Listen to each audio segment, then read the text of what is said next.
नमस्ते दोस्तों, आप देख रहे हैं देववाणी, जहां आपको मिलती है भक्ति और ज्ञान की पवित्र आवाज। कभी सोचा है कि भगवान शिव, जो एक वैरागी हैं, हमेशा ध्यान में लीन रहते हैं, संसार से बिल्कुल परे?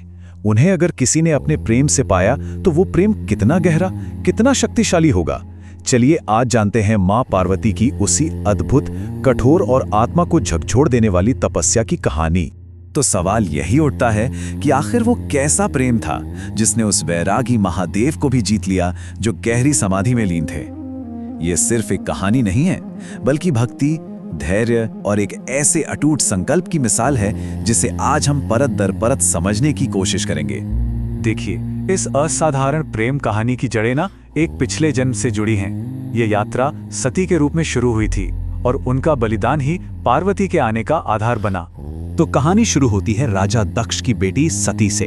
सती ने शिव को अपना पति चुना, लेकिन उनके पिता दक्ष को शिव का वो साधु वाला रूप, उनका शमशान में रहना, ये सब बिल्कुल पसंद नहीं था। गुस्से में दक्ष ने एक बहुत बड़ा यज्ञ किया और जानबूझकर शिव को नहीं बुलाया।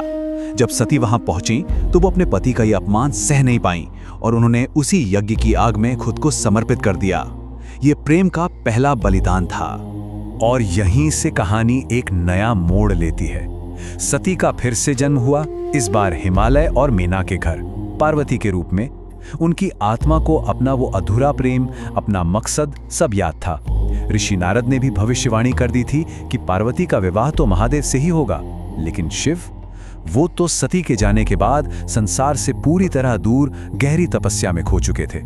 अब यहीं से पार्वती के संकल्प की असली परीक्षा शुरू होती है।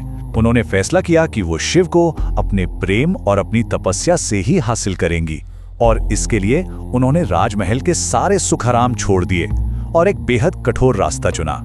और उनकी तपस्या कोई मामूली तपस्या नहीं थी। शुरुआत में उन्होंने सिर्फ फल खाकर गुजारा किया, फिर वो भी छोड़ दिया और सिर्फ पेड़ों के पत्ते खाकर जीवित रहीं, और अंत में उन्होंने वो पत्ते भी छोड़ दिए और सालों तक सिर्फ हवा के सहारे तप करती रहीं।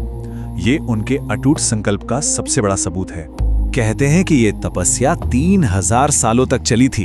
सोचिए, चिलचिलाती गर्मी में आग के बीच, कड़ाके की ठंड में बर्फीली चट्टानों पर और मूसलाधार बारिश में खुले आसमान के नीचे। ये सिर्फ शरीर का इम्तिहान नहीं था, ये आत्मा की परीक्षा थी। पार्वती की इस अविश्वसनीय तपस्या को देखकर महादेव के मन में भी सवाल उठे। क्या ये प्रेम सच में इतना गहरा है या ये सिर्फ एक मोह है? और बस यहीं से कहानी अपने सबसे दिलचस्प मोड़ पर पहुंचती है, जब शिव ने पार्वती के प्रेम की आखिरी परीक्षा लेने का फैसला किया। तो अपनी इसी शंका को दूर करने के लिए शिव खुद एक ब्राह्मण का रूप धरकर पार्वती के पास पहुंच गए। उनका मकसद था पार्वती के संकल्प को परखना, ये देखना कि उनका प्यार सिर्फ बाहरी रूप रंग से परे है या नहीं। उस ब्राह्मण ने पार्वती को परखने के लिए कहा, तुम शिव से शादी क्यों करना चाहती हो? अरे वो तो शमशान में रहते हैं, शरीर पर राख मलते हैं, गले में सांप लपेटते हैं। तुम जैसी राजकुमारी के लिए तो कोई सुंदर राजकुमार होना चाहिए। इस पर पार्वती ने बड़े ही शांत और दृढ़ भाव से जवाब दिया, आप महादेव को नहीं जानते। वो सिर्फ एक योगी नहीं है, वो तो स्वयं ब्रह्म है, परम सत्य है, उनसे श्रेष्ठ कोई भी नहीं है। बस ये एक जवाब उनके गहरे ज्ञान और सच्चे प्रेम को साबित करने के लिए काफी था। पार्वती का ये जवाब सुनते ही महादेव बहुत प्रसन्न हुए और अपने असली रूप में आ गए। उन्होंने कहा, पार्वती, तुम्हारी तपस्या ने मुझे जीत लिया है। ये सिर्फ दो लोगों का मिलना नहीं था, ये तो ब्रह्मांड के दो सबसे मूल सिद्धांतों का मिलन था। असल में शिव और पार्वती का विवाह सिर्फ एक शादी नहीं है, यह है चेतना यानी शिव और शक्ति यानी पार्वती का ब्रह्मांडीय मिलन। एक के बिना दूसरा अधूरा है, अधूरा ही नहीं, अस्तित्वहीन है। इसे ऐसे समझिए, शिव चेतना है जो स्थिर है और पार्वती शक्ति है यानी गतिशील ऊर्जा। कहा भी जाता है कि शक्ति के बिना शिव शव के समान है और शिव के बिना शक्ति का कोई उद्देश्य नहीं, कोई अस्तित्व नहीं। ये दोनों मिलकर ही ब्रह्मांड को पूरा करते हैं। तो इस पूरी कथा का गहरा आध्यात्मिक मतलब क्या है? क्या यह सिर्फ एक पौराणिक कहानी है? नहीं, बिल्कुल नहीं। यह हमें जीवन के कुछ सबसे बड़े सच सिखाती है।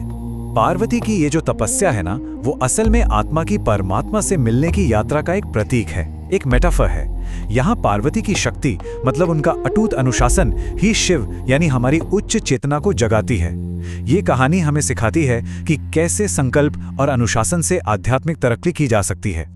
तो इस कहानी से हम आज क्या सीख सकते हैं? पहली बात, सच्चा प्यार और सच्चा लक्ष्य दोनों धैर्य और समय मांगते हैं। दूसरी बात, अगर इरादा पक्का हो तो नामुमकिन भी मुमकिन हो जाता है। तीसरी और सबसे जरूरी बात, तपस्या के लिए जंगल जाने की जरूरत नहीं है।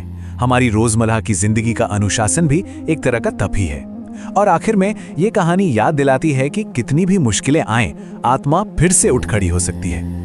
आज के जमाने में जब हम छोटी छोटी मुश्किलों से हार मान लेते हैं, माँ पार्वती की ये कहानी हमें याद दिलाती है कि अगर इरादा सच्चा हो तो पर्वत भी झुक जाते हैं और स्वयं महादेव भी प्रेम और संकल्प के आगे झुक जाते हैं।